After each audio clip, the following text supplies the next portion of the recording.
Hello and welcome to the Corner Beta Sessions audio commentary of Doom. I'm your host, Razmerkel Spasdurf and Runston Funkle Dillywop, but you can call me Brett. So before I kick into this whole commentary shebang, I figured I'd give you guys an insight into how the live drums came together for not only this song, but at least two more tracks on the Blue Stahli record. Here's how it worked. I would take each main part of the song, verse, chorus, payoff, bridge, and so on, and loop it about 12 times for Clayton of Celldweller to just improv jam over. I would then take those performances and sift through to find the bits that I like and piece together a performance from those raw jam sessions. After that, I would go through and time correct each individual hit to make sure the live drums would get along with all the programmed rhythmic elements that I had going on. I guess the only other point of interest is that during the drum session we sacrificed a goat in the control room to appease the pagan god of drum compression. True story.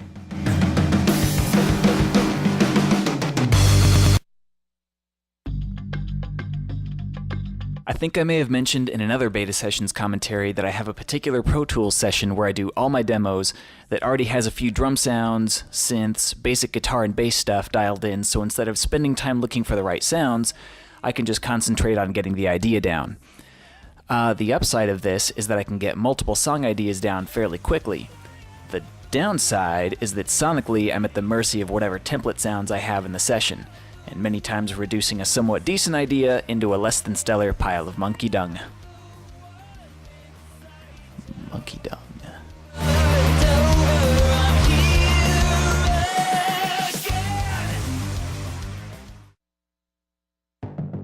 I already knew how I wanted the basic arrangement to go, so I began by concentrating on the intro. This was my first attempt, and it's poop. The pitched feedback sound that you hear was made when I was working on another song. I accidentally put the wrong track into record mode, and the resulting feedback wound up going through a chain of effects that I had laid out for a synth. It struck me as something way cooler than anything I could make intentionally, so I recorded it and saved for later.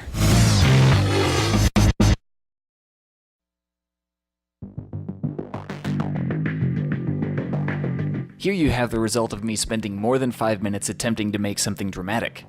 Or at least hint at something dramatic. And it didn't work.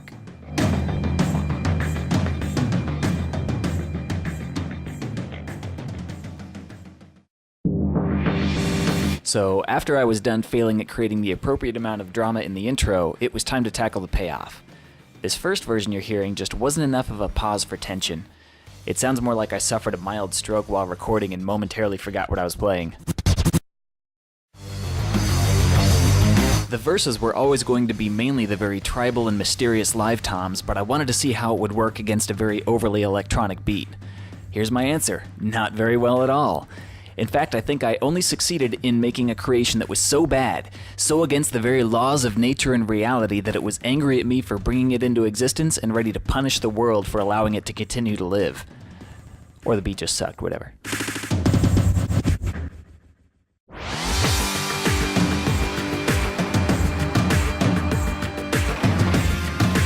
This was originally how I had the verses, and it would have been fine if this song was to be purely instrumental and have so much crap going on that you can't focus on one thing.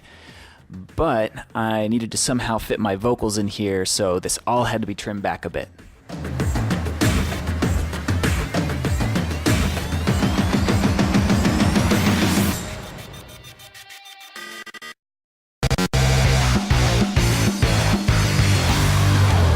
The way my writing process works is that I always get the melody line before the lyrics.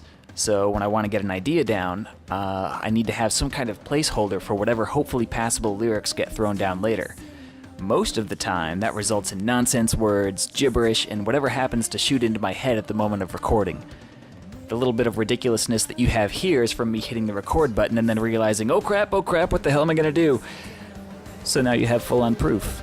Let the record show that I am an ass. Well, that wraps up this commentary for the Corner Beta Sessions. If you've listened this far, I assume that you're tied up in a room somewhere and this is being used as a form of slow torture. I can only hope that you are either soon rescued or that the sweet release of death comes quickly for you before the commentary starts over again.